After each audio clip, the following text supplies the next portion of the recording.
continuing the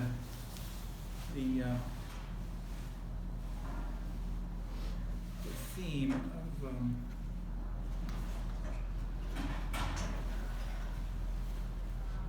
multiple layers of interpretation. Multiple things are happening simultaneously, and how can some of them put together? And I want to introduce one or two more than we've had in the past. And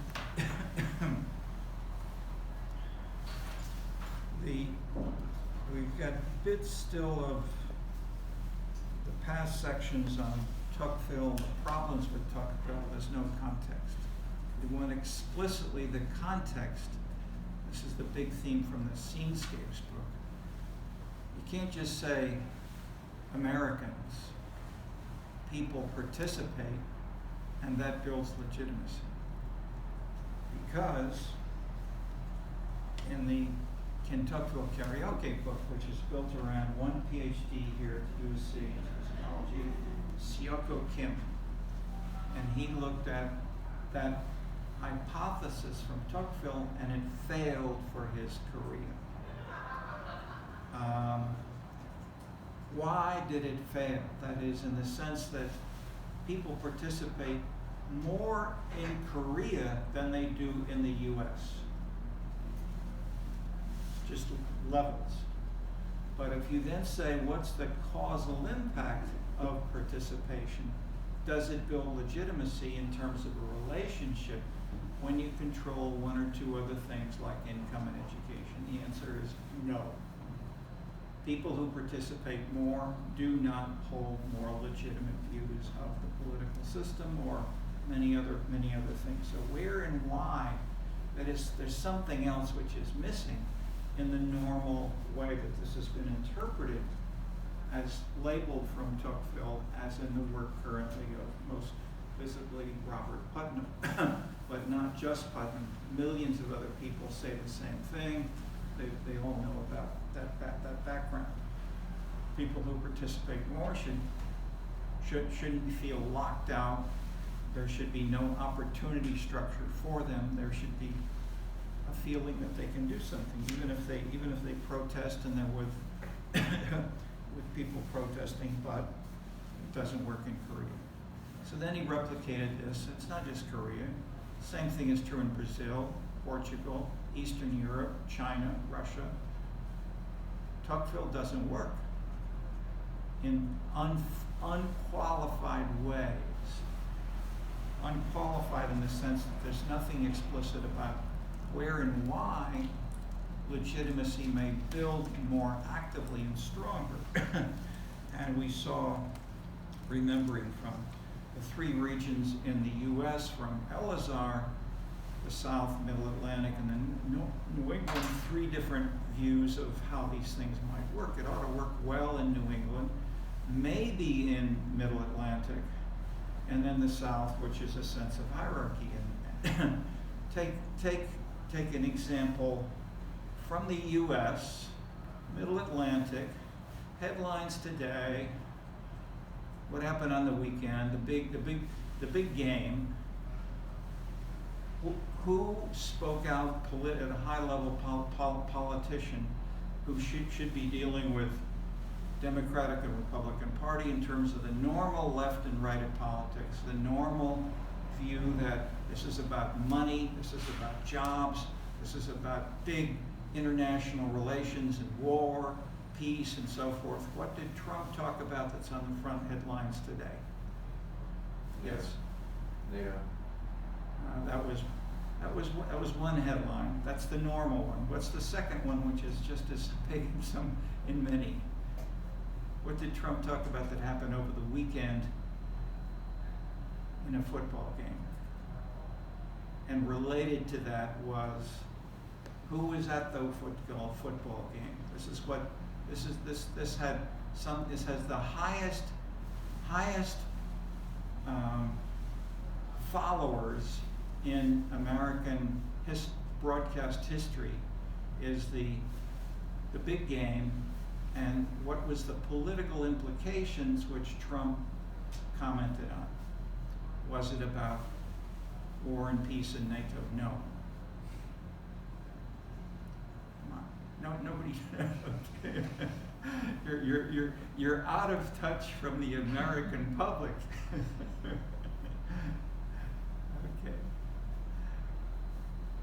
Yes. So to my knowledge, one of the football players for Kansas City is, I forget his name, is dating Taylor Swift, the musician. And so Taylor Swift, I believe, endorsed Joe Biden as sort of a Democratic cheerleader. And so Trump, from what I heard, is sort of trying to gain her endorsement in many ways. So, and it has the interesting implication that conservatives, by and large, in the political arena, conservatives were rooting for San Francisco against Kansas City, which probably if you were at any time in American history you had told someone this, they would think you're crazy. But that indeed is what happened. Perfect. This is a social issue. This is about arts and a dancer and a singer and how her relationship is to one football player. This is the issue. This is international, global politics. Whether or not the funding is supported for the Ukrainian war is turning on this. Her. When one story says 50% of American voters will say somehow that she will influence their views in the presidential election. There were something like 140 million viewers. 15% of that is a lot more than if they're 50-50 in the past. Who knows what's going to happen in the actual election? But the point is, it could be close. That could make a serious difference. Okay. Wait, so what did Donald Trump say about Taylor Swift? He seems to. Yeah, he said like, how can you endorse like a crooked president like Joe Biden, who when I made you so much money because of like some act he passed in 2018 about like, I think it's called the Music Modernization Act. Oh. So basically made her money in some way, and now he's like, yeah. Okay. So we had the first one, first set of points. I mean, you made a second good point here. So we have the rise of social issues, which is a big theme in this book, which you've heard 15 times from other parts that we came up with. The world still hasn't recognized the importance of this, rather than saying it's NATO. Okay, it gets to NATO, but who gets the yes or the no in the U.S. House? Okay.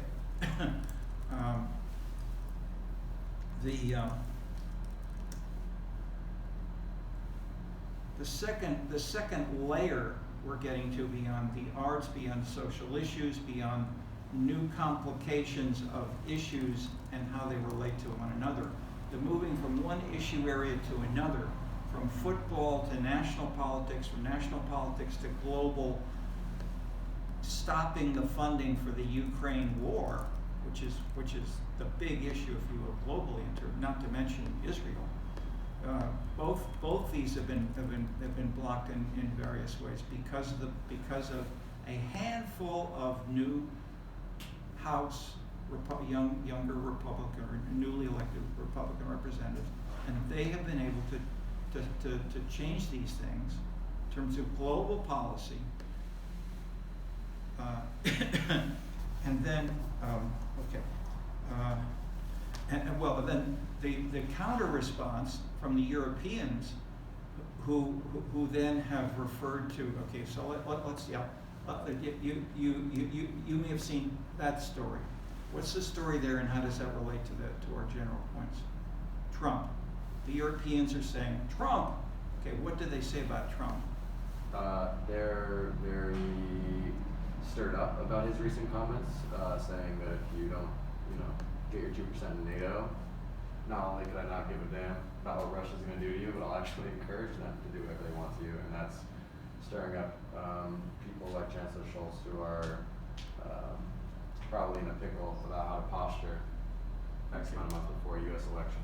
Okay, for sure. I mean, this is major global military political issue. And Trump has answered in terms of which of the three political cultures that Elazar has talked about and how do they make sense for him versus others within the U.S. who may be viewing. That is, how many voters did he move in a positive direction and versus others who may have been in a negative direction, and why and how interpret that? It's a little harder question. Trump has published one main book. Well, what's the title of the book? Art of the Deal. Say that again. Art of the Deal. The Art of the Deal. Okay, that's the big point. How does that relate to Elazar's Middle Atlantic middling political culture, and how does it fit with the weekend statement?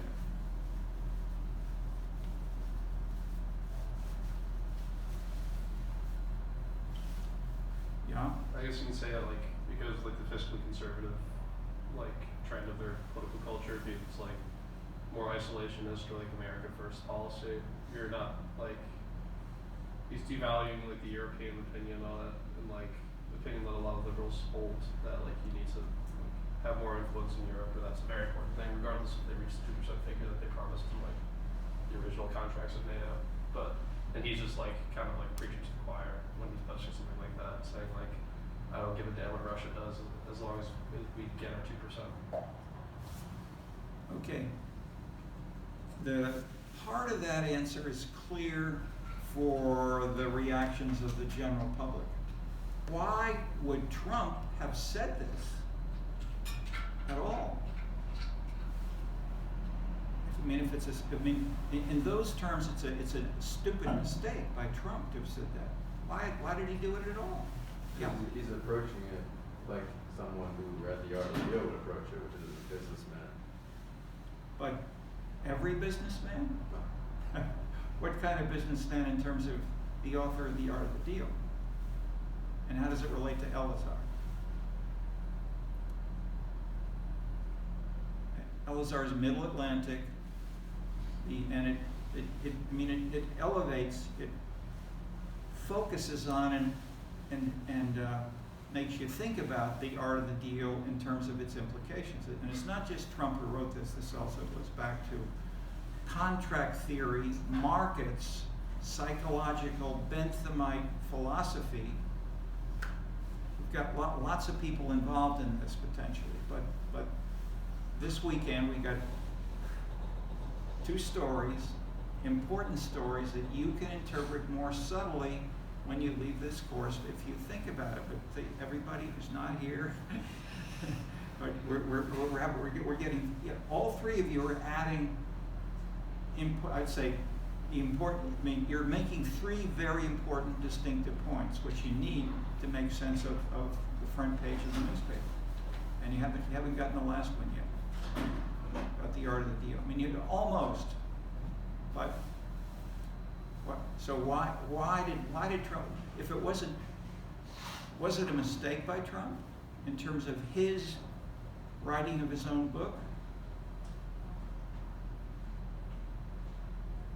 And he knows a lot of people who thinks and talks. So, your quick answer is he's a businessman, and maybe business people ought to understand the art of the deal. Is that your point? How about businessmen in New England, businessmen in San Francisco, businessmen in Seattle, Bill Gates? Does Bill Gates talk that way? No. I think he's a businessman with a different, if we're going to keep the term strictly business, economic base, not to mention political one, than presidents of the past, in terms of since, the beginning of the age of colonization, How there has about been turning the camera to our three valuable speakers? a span of cooperation and integration, whether one-sided or mutual, between Europe and the U.S. and North America at large. in terms of the Euro-Atlantic, Middle-Atlantic cooperation, but this is a Yeah. statement by Trump that reflects his, mainly it's just his voter bloc and his tendencies, but out larger, an increasing sect of the US for whom, not just globalization, but specifically the Euro-US connection is not as important. It's reached a point where, and I do think that Trump's statement is mostly just campaign rhetoric that I really, really, really doubt will be acted on in full capacity. I think it's probably something trying to jostle the Europeans to, up their spending mixed with domestic pandering. But forgetting that, I think that Trump's statement comes from a portion of the U.S. who no longer see that Middle Atlantic tie as their prosperity. It's an American first view, America first view, for which it matters less to them. Do we secure European capital securities with a few extra billion than it does that these European capitals actually pay their 2% because it's less money out of American pockets. And so I think if you're a businessman like Bill Gates or someone in San Francisco or New York that's very based on maritime international trade, you don't want to see the degradation of that relationship. But if you're an American first president who's very focused on, domestic oil moguls and bringing back manufacturing to a very domestic Domestic what? oil moguls and Oil moguls. bringing back manufacturing to a domestic constituency, that relationship matters less to you, and in that way it's not necessarily a bad deal, it's just his deal as his type of businessman. At least that's how I see it. No, most of you three have all made good points, but you've tended, especially when I've asked, I've prompted 2 or 3 times with you, what's the implication, specifically the art of the deal? And you still are answering mostly in terms of big policy issues. Whereas if we shift gears a little bit, turn the flashlight a little bit, not just at all of these issues, because there are always a million issues going on, but if you think of what's the right thing for me to do and for me to say, and what to put more stress on, the simple way of distinguishing 2 kinds of politics to talk about patronage and clientelism and private goods. You give me money, I give you a job. Private goods, not public goods, which Samuelson talked about, got his Nobel Prize and so forth. Public goods are clean air, war, peace, national taxes. This is what you're mainly talking about. This is what we talk about at the USC. This is in that sense, an extension of the New England moralistic thinking big, and this is what you have in your great books, traditions, etc. This omits the politics still. Most people still in the world are still thinking he gives something, she gets something back, etc. Insofar as that's the art of the deal, and the deal. So for in applying, say, to Iran, Trump said, Obama got a bad deal with Iran. I'm not going to follow it. That sense that there was a specific negotiation about you give me this and I give you that, that's what Trump is articulating. And the art could be, how much money should be given to. So the idea that one little country in NATO could not be paying its percentage, and therefore it should be invaded by Russia, and say this is that is phenomenal for most people, but it makes sense if you say you've got to do your share, and you'll I'll give you this, and you've got to come back with that kind of very specific. So in terms of Chicago examples, one research teaching assistant I had who was the son and the grandson of a butcher near UIC. 3 generations ago, in terms of his family, had made a deal helping Mayor Daley 1. And Mayor Daley 1 was then continued by, I think some people within Mayor Daley too, going back to the same butcher and expecting to get a same deal back based on the exchange of favors 50 years ago. That's old style Chicago politics, which fits exactly the art of the deal of Daley won. Okay, so so you can say that's history. It's not just history, it's surrounding many people in this city and many people in the mind of Trump. Okay, now that's my simple point. Okay. Many people have big issues and so forth in their minds. There are others who will say, what exactly what was my exact quid pro quo? Okay. or anybody, or at least one of you knows about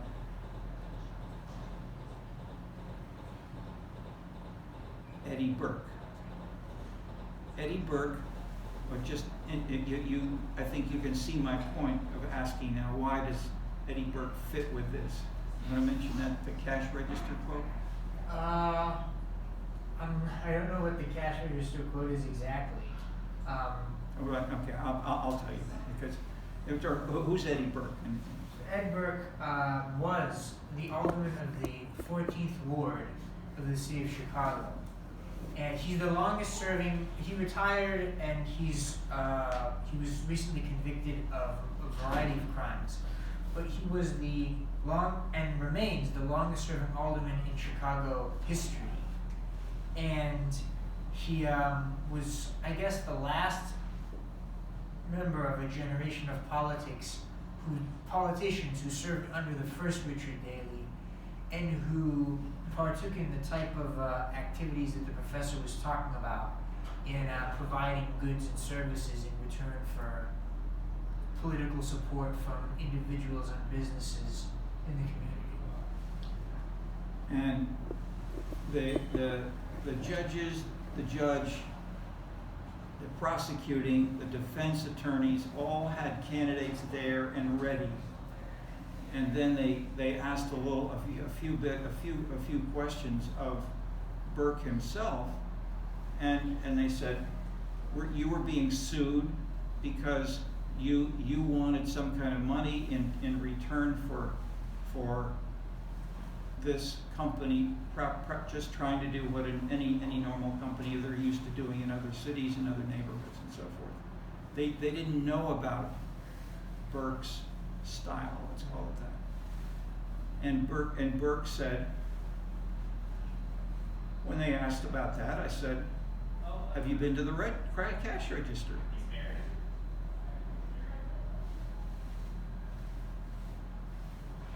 Answer was no. That's the same thing as NATO money corresponding to a little country in NATO is enough that, undermining the whole legitimacy of NATO and of the American presence within NATO is contingent on this kind of negotiation is a huge shock to many Americans, and certainly many northern, at least Protestant, abstract Europeans as well. And the general point is corruption, and this is a different label for patronage client politics, is the biggest political issue in the entire world, in China, in Italy, in France, in Spain, all of Southern European Catholic countries, which traditionally would say, of course, that's politics. No longer. They're putting French and Italian. The whole political system in Italy and France was destroyed by these guys who said, no, the past politicians are corrupt, and I'm going to attack them, and they won. Okay, so all over the world, Trump is out of step in that specific example in terms of, so I would say from his standpoint, in terms of the numbers of votes, it's probably a mistake. We'll see. Yeah. Are you saying that him asking NATO for more money is corruption on a grand scale, or is that just given the rationale that is, I mean, in terms of what you two guys both said initially, in terms of the bigger issues, you're right. But I'm trying to have you focus on, be able to focus on, not the issue in terms of the dollar, the whole war in Ukraine, the whole relationship between Russia and Europe. I mean, that's the big concern of the Germans and so forth. The issue is, do we have a potential president and an American support for NATO, which is going to be looking for this kind of magnitude of a focus on quid pro quo? You give me this, I give you that. Exactly measured short term in terms of the deal. That is, after the definition of a Wall Street deal in those terms ends as soon as the contract is signed and the check is passed. It doesn't carry on for decades and decades. Okay.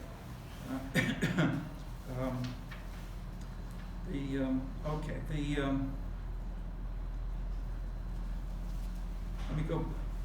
I don't want to spend too much on that, but I think the point is relatively clear. But I want to say where and why do these types of political calculations ever happen? How could he say what he did? And we have 25 propositions which lay out what this pattern is and how it fits together. The causal model is similar to what we've seen in the Scenescapes book and elsewhere. It looks sort of like this. In this book, it's page 37. I mean, that we've got the political system, we've got the economic system, we've got the social parts, we've got the new political culture, and how it all emerges.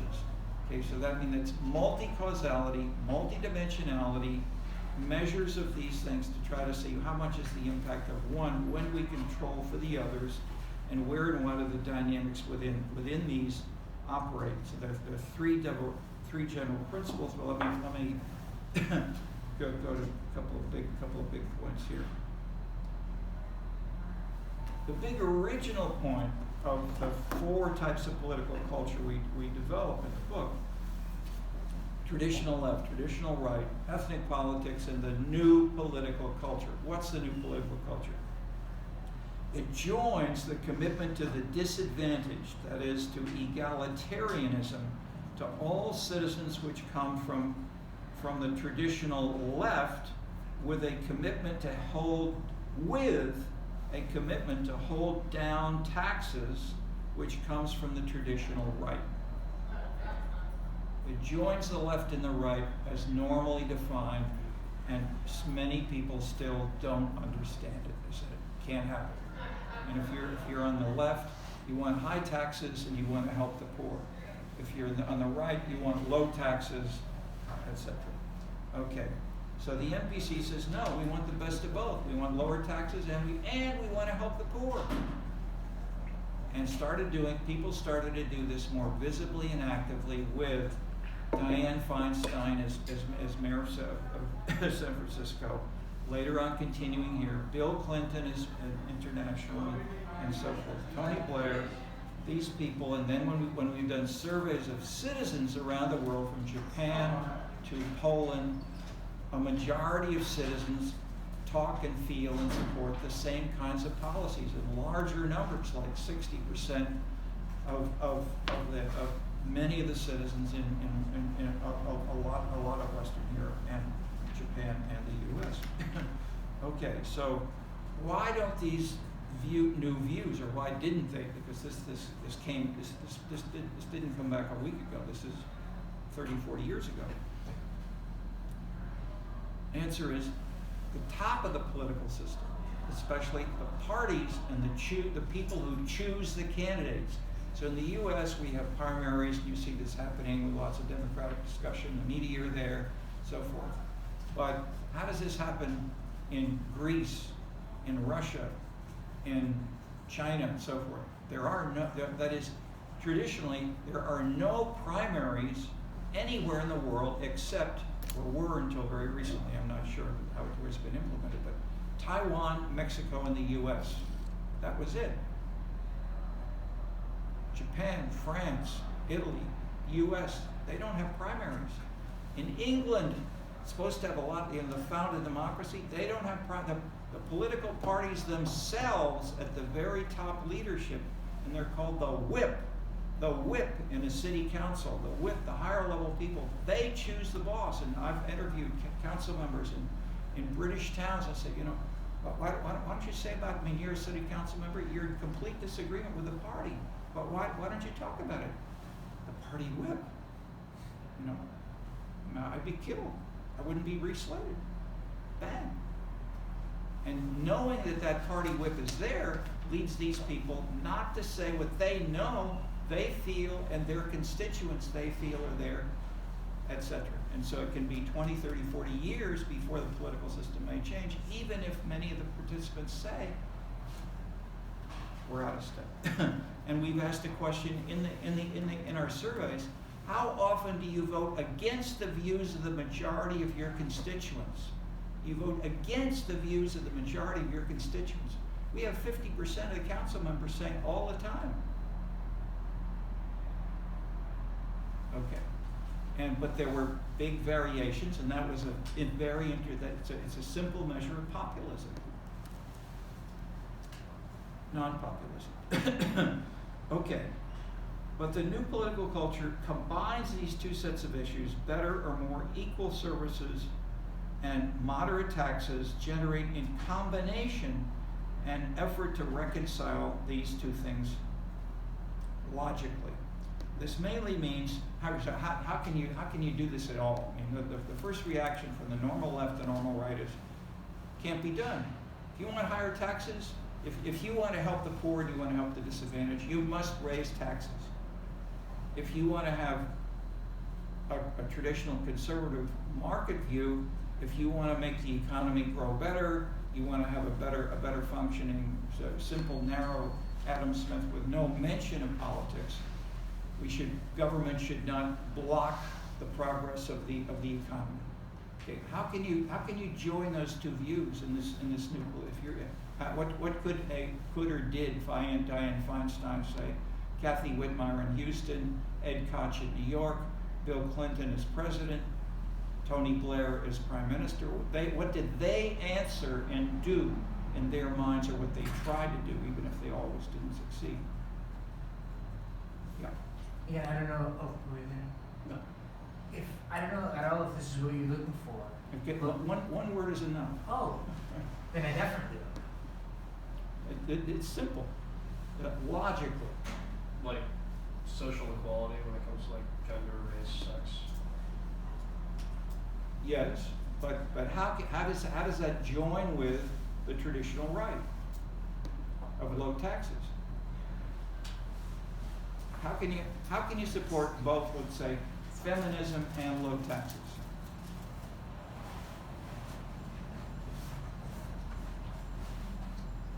The simple answer is one word: productivity. You must make government productivity more, government outputs and the government provision of services more productive. Otherwise, it's hypocrisy. Okay, but in places like much of the world, but especially, let's say, our dear city of Chicago, when Forrest Claypool was chief of staff of Daily 2, chief of staff, finance background. He then came in with the Park District. The Park District had a new leadership. The Park District is the classic source of patronage and problems, and so he and his other top people walked all around to the different Park District supervisors in different neighborhoods, and they found a guy with garbage all over the place around the clubhouse and the the garbage pails had a little bit in them, but there were beer cans and bottles right all around it, and nobody was picking anything up and being or taken away a week later. There was one guy who was the Park District Director of that ward, that area, and he was inside watching television with his feet on the table, sitting back with his chair, and so the high-level guy walked in. He didn't move. He was feet in the chair watching television. Barely looked at him at all. And they said, "I'm just sort of checking, but there's a lot of garbage outside. Is there anything we can do to clean up the park?"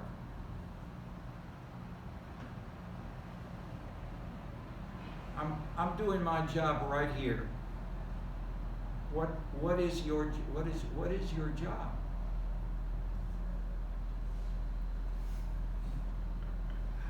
Ain't my job to do anything like that. Okay. This sort of thing happened repeatedly. Forrest Claypool came to my class, and we just, he could talk to Downward about stuff like this. So productivity was not necessarily fire, but make clear to this type of worker that this will not go. So he started firing some people, and the word began to spread. And we've got to change our patterns of not just sitting there with our feet on the table when the garbage is all around the place. Okay.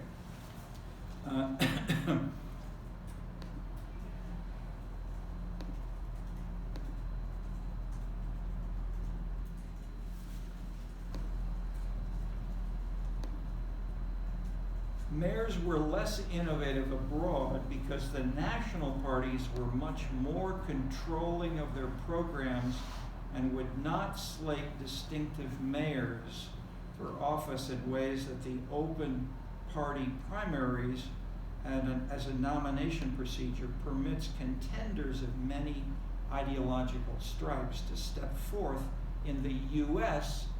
local context. Globally, doesn't work. So we've got tables that show how much, for instance, cities with more poor people have mayors and council members who say we should respond more to the poor.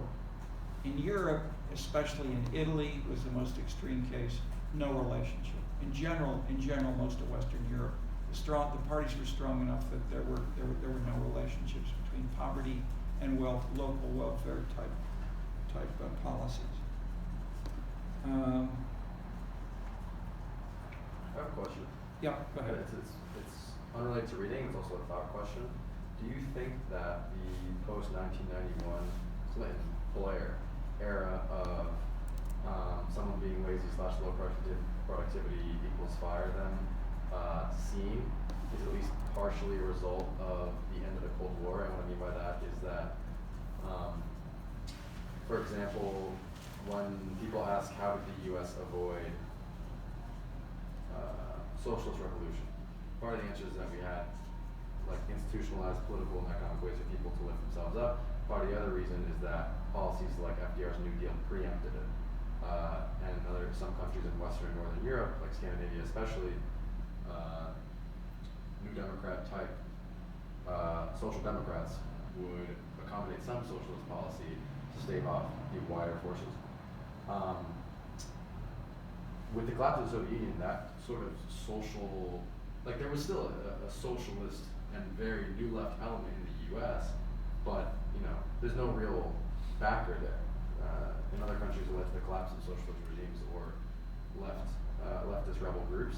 But do you think that in the U.S., the way it manifested itself is that business on a top-down level became way stronger?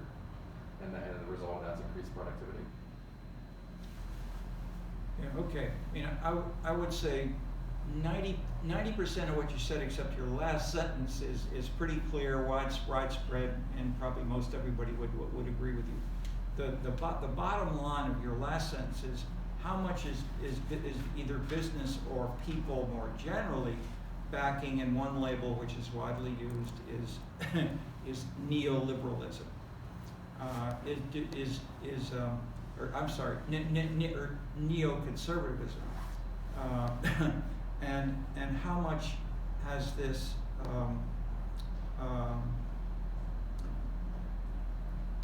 generated what we read earlier as part of the golden straitjacket. And I think my favorite answer to that is, say, Latin America and Eastern Europe, where we've got, and where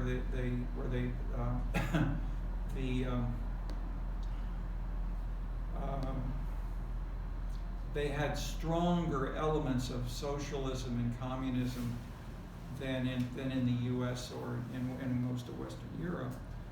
We had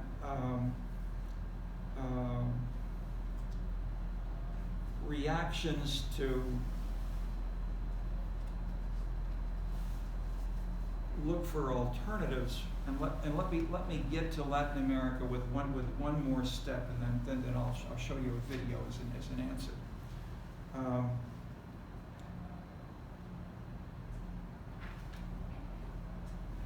I mentioned that legitimacy and local legitimacy varies across cities, and how much the citizens feel that trust in the local leaders as well as national leaders, as well as their friends and neighbors.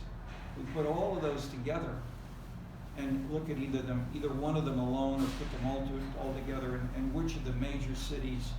There are about 60 metro areas that were surveyed by our still our friend Robert Putnam, and he changed his story when he started to look at these local variations.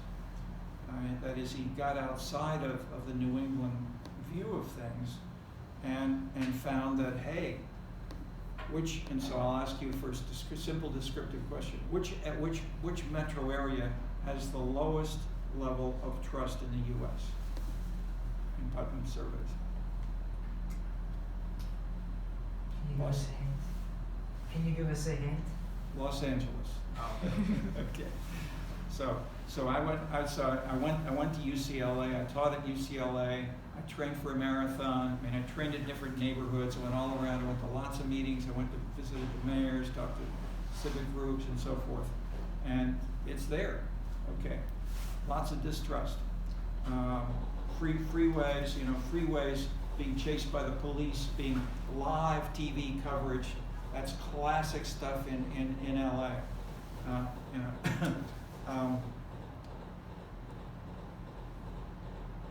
The answer, the solution to distrust, and they also had a move practically by Hollywood and by the San Fernando Valley folks to withdraw from working with the city and some county government activities together. And the LA City Council then said, "What can we do about this?" And so they talked about it. And what did they come up with as a policy solution? Based on the same conversation that you three guys articulated, for instance. Well, I don't want to take too much time, or we're not going to get through that. But the simple answer is, we want more Tuckville. We need to have more participation by more citizens, and if citizens participate, then they'll trust. And so they created the option to have a local city council, a little neighborhood council in all over different neighborhoods. So about 80 or so neighborhood councils with elected officials at the little neighborhood level, because the LA City Council only had a small number of council members. Their regions are big, thousands of people.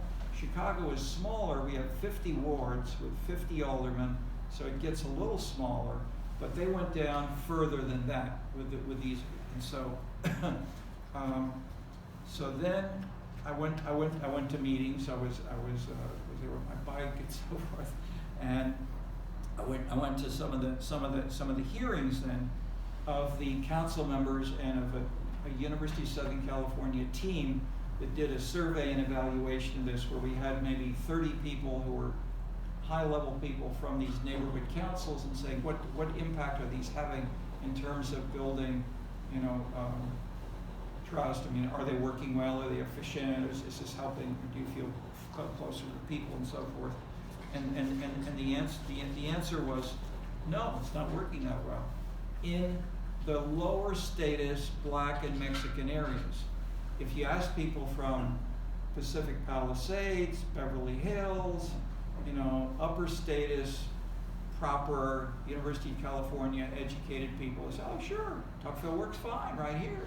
We participate. We were already people, things were working okay, but in the areas where people came, especially from Mexico, the director of the neighborhood council would say, I want to have more power, and I want to be able to influence policy more, and I want to be able to give away quid pro quo favors, and I want to get votes in turn back. Almost talking like Ed Burke. Okay, so then I said, so we've got clearly a big cultural divide within the city council, and another big change in the last 50 years is 40, 30, 40, 50 years. Lots of white Anglo-Saxon Protestant upper status persons have left LA. They've gone to Colorado. They live in the mountains of, they go to Santa Fe. They live in small towns in North Dakota and so forth.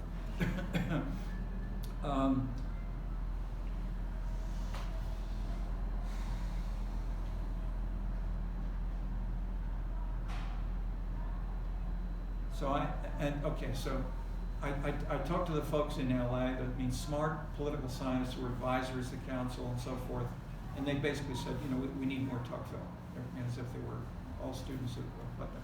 They were not, but it's more than Putnam. Many Americans still talk and think that way. So I said, how about looking beyond the border? How about looking south of the border?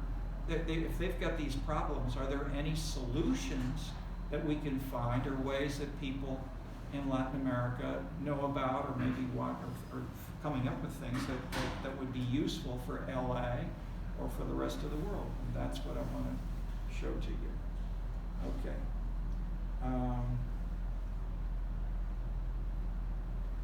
Whoops. Let me get back here to here.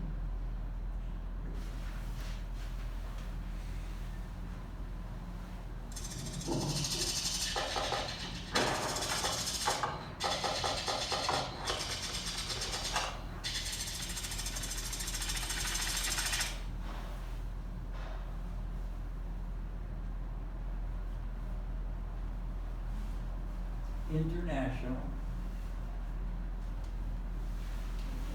So.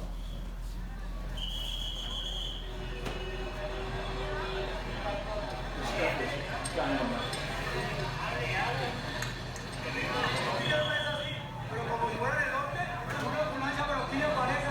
you got to read the subtitles carefully. Yes, you know that's se metieron al bus a robarnos los celulares, los bolsos, y entonces entre la gente cogimos al mami y no nos vamos a robar y nos apuñaló, güey.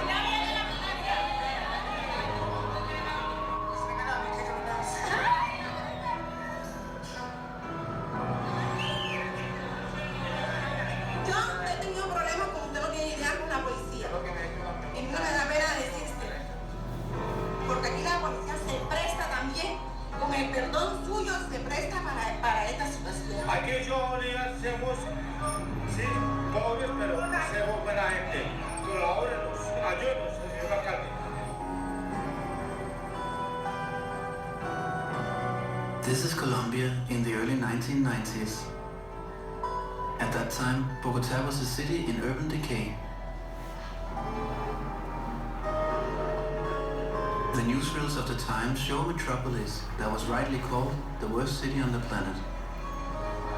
Drug cartels, poverty, murder and corruption infected every aspect of life, and the citizens had lost any faith in their leaders. But in 1994, a political metamorphosis began that would turn the society upside down.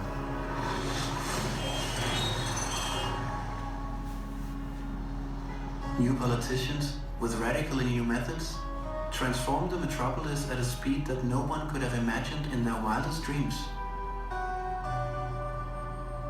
Hidden in the Colombian archives lay dormant a beautiful story about crazy, extraordinary politicians who transformed the lives of Bogota's 8 million people.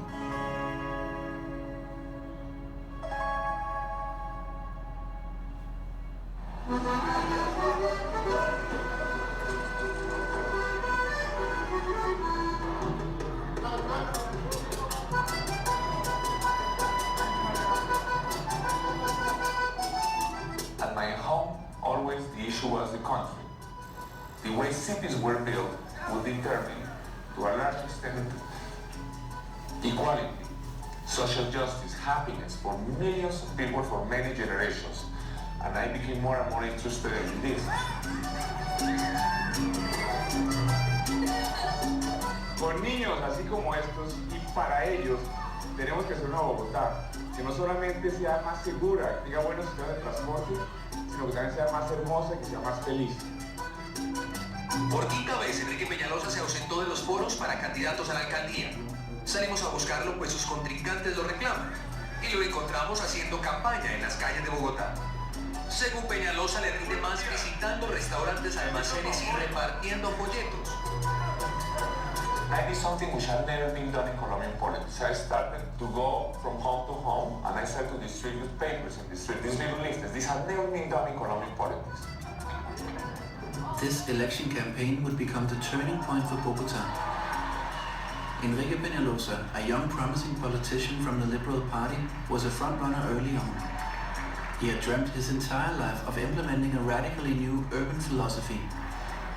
But this time, it wasn't Peñalosa who would turn the society upside down.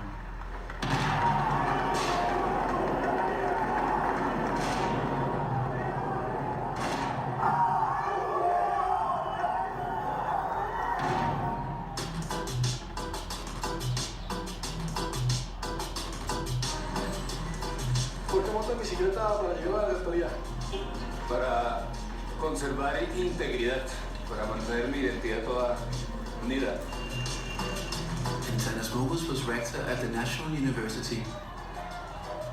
The crisis in society at large had created an extreme radicalization among students. FARC rebels and anarchists would daily confront the rector, who was known for his unorthodox methods of conflict resolution.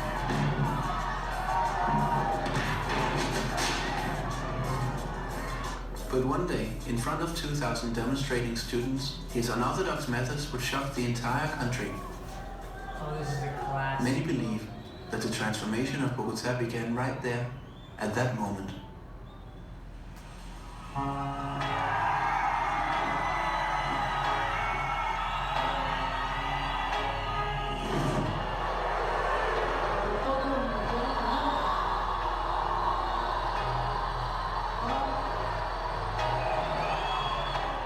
Yo había asistido a esa escena, no conmigo, sino con otras personas, a las que el público había chiflado todo el arco.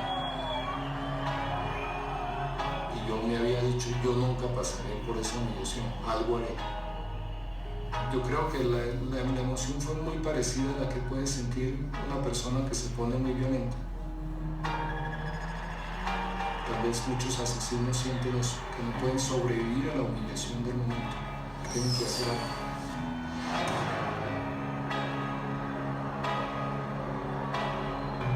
De lo que hice conecta dos extremos, extreme contempt y extreme submission.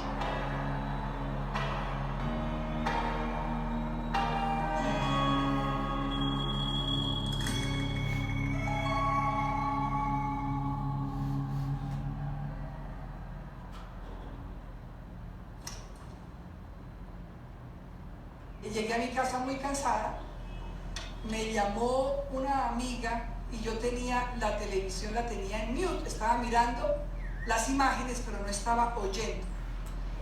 Cuando abren el noticiero y Antana se pone la mano en la, ¿cómo se llama?, en la cintura de ellos, le dije yo a mi amigo, ¡ay! Antana se va a bajar los pantalones. Entonces me dijo, sí, se los bajó. ¿Pero usted no cree que más bien eso es un mal ejemplo, que un rector haga eso delante de sus estudiantes? Es muy probablemente un mal ejemplo, pero les garantizo que lo que vieron fue color de paz, blanco. No estoy de acuerdo con el gesto del rector Mockus porque me parece innecesario y además de mal gusto. Yo creo que no le queda otra salida a él que renunciar. Que si se llevaría, si se daba la experiencia de motivar a Bogotá, es un grande, mucho más grande. The mooning incident becomes a national scandal, and Mockus is forced to resign his position. But among the general public, he becomes a symbol of honesty. A los pocos días,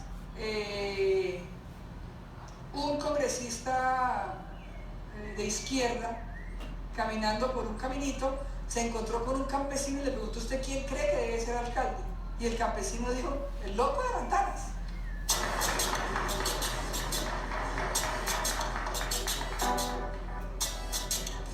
Mockus' sudden popularity inspires him to run for mayor. Against all tradition, he runs as an independent without support from any political party. Soy un hombre independiente. Mockus soon becomes Peñalosa's strongest opponent. Si me dije, debe de elegirme con la conciencia de que necesito amor. Seguro, si se mira con cuidado el programa, me parece excelente la idea, pero excelente, así de hermano. One journalist made like a poll where people would vote for him, and everybody would vote for him. He had become a suddenly superstar.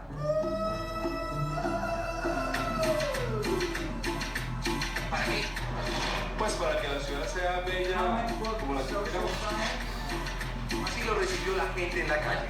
Con sus propias supermanos llevó la basura al sitio donde debería estar, no en las calles de Bogotá. Con sus superpiernas se subió a un muro para mostrarnos la contaminación visual que debe ser prohibida en vallas, en edificios y en casas.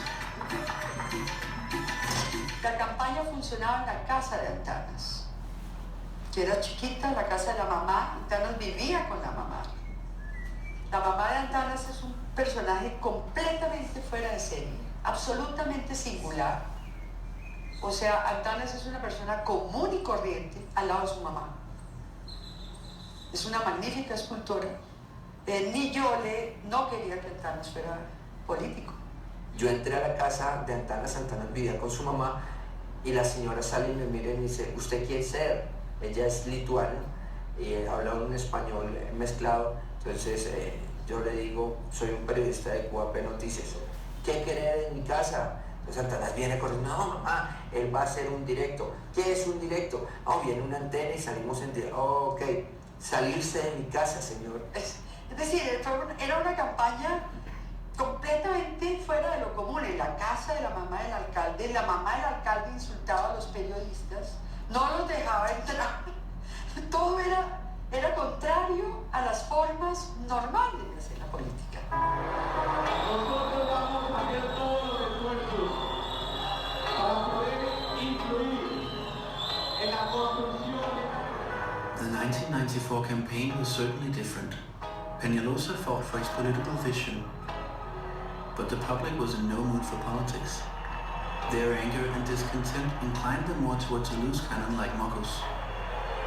Some voters, though, were beyond reach. He threw excrements in our face. Dog excrements or human or cow or what, but it was not very pleasant. Pues él habló y cuando me tocó el turno de hablar, un estudiante me quitó el micrófono.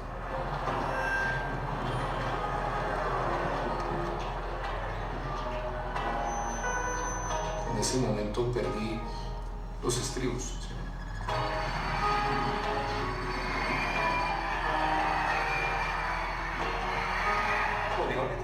remember to think is, I have to be here. I'm not going to live here because I'm not going to be a coward.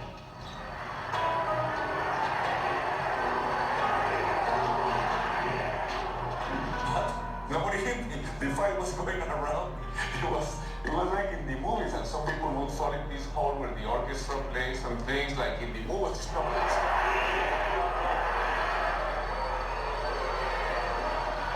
Los hechos ocurridos en el día de ayer en la Universidad Nacional entre un grupo de estudiantes y los precandidatos a la alcaldía, Antanas Mockus y Enrique Peñalosa, ¿lo hacen sentir a usted más inclinado o menos inclinado a votar por Antanas Mockus? Más inclinado a votar por Mockus, 54%. Menos inclinado a... Yo mismo en Bogotá manejando me vuelvo un guache. Manejo no de manera decente, vuelve uno agresivo. Entonces uno empieza a pensar cómo hacer para ir bajando la agresividad de unos y de otros. me, I have been doing some politics which were totally anti-traditional politics for years. You know, with my little papers in the streets, without doing any alliances with anybody, without paying 1 cent for any vote, nothing. But next to what Mockus represented, I all of a sudden became a traditional politician. Tal vez represento hasta cierto punto a la gente que durante mucho tiempo ha mirado con mucho escepticismo la política.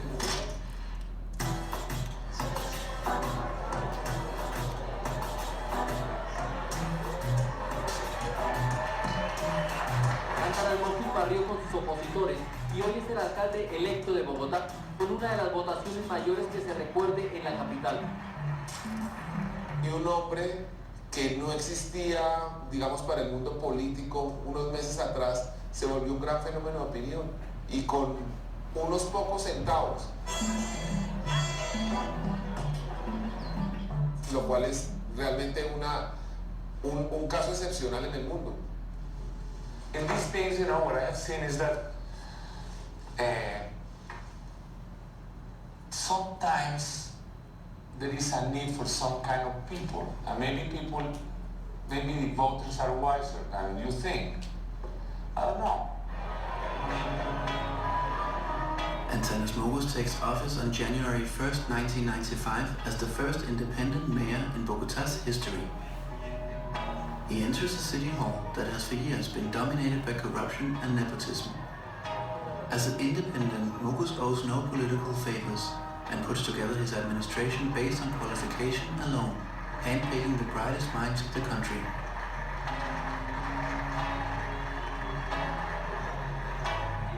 The invasion of the academics has begun.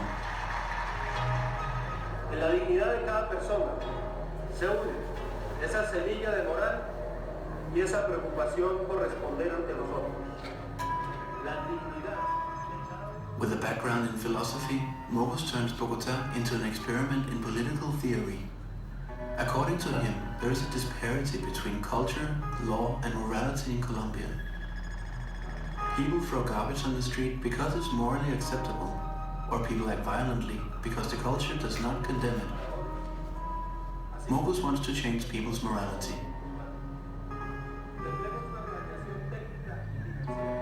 A partir de ese momento, Antanas comienza a hablar sobre temas de ciudad de la que conocía poco. Conocía de temas filosóficos generales, sobre los consensos en la sociedad, pero su experticia no era eso, ni mucho menos. I think that he was very clear that through education, if he educated people and people were behaving in a different way, then the city would transform itself.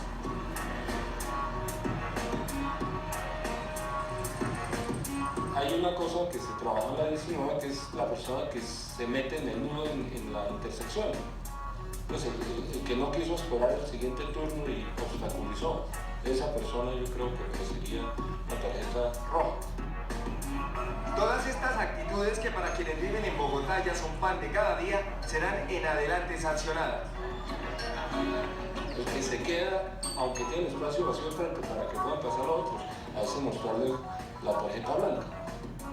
A medida que afinemos ese diagnóstico, podremos dar el mensaje social de qué comportamientos son los que más impacto tienen sobre la congestión.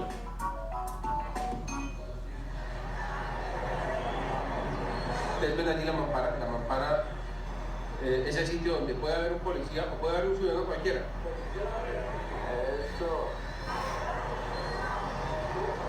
Cuando un conductor ve a un ciudadano cualquiera asomado allí, no sabe si es un policía o no es un policía.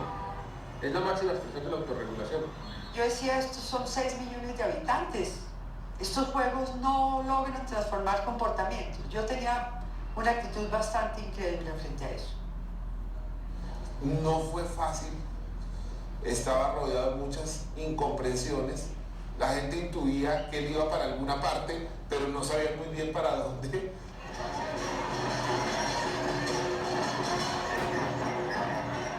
Yo recuerdo que cuando él inventó los mimos, la prensa se reía de Antanas.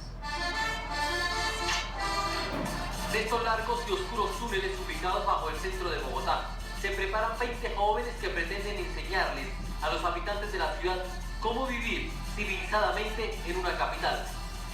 Es a través del arte, ¿sí? A través de nuestra postura de la estética y de la ética, vamos a poner en servicio nuestro trabajo para dar educación ciudadana.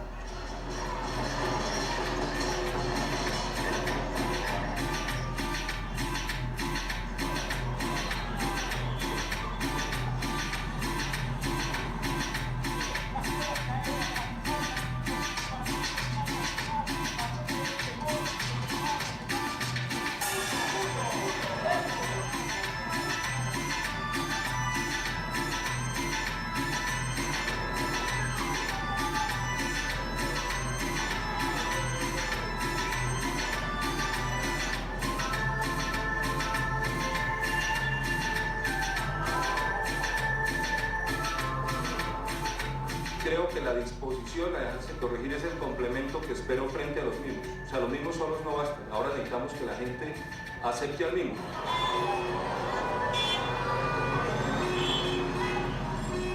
Y es sumamente interesante ver cómo poco a poco va calando la idea, porque es una idea que no se basa exclusivamente en el show. Personas que hasta el día anterior no lo respetaban y no los atemorizaba la fuerza de la autoridad, la multa, empezaron a cumplir eso.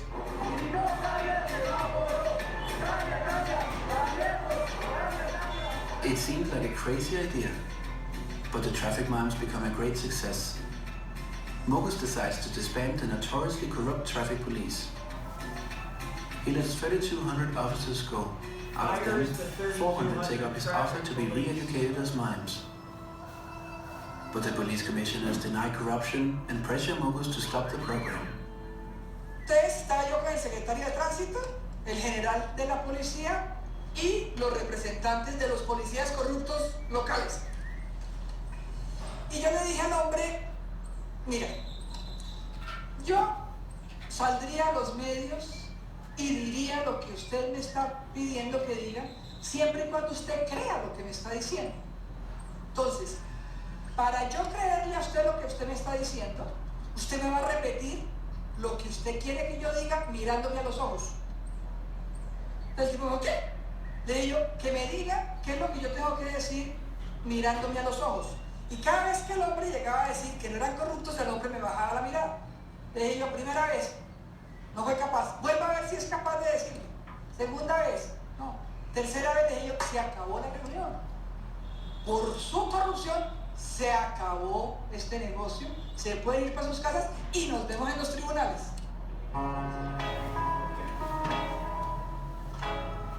The culture of corruption Mockus is battling is pervasive at all levels of Colombian society. Every politician and bureaucrat is expected to provide favors to a network of friends and relatives. We made an agreement when we were working out our development plan. The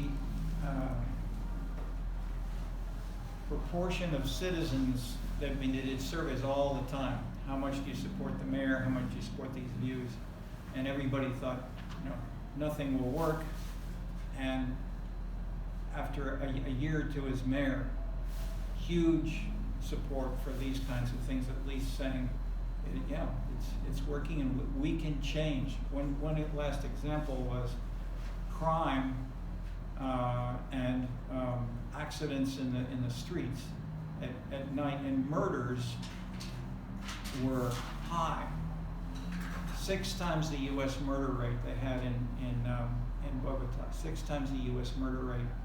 And so Mockus's idea was, let's have a ladies' night out in the bars.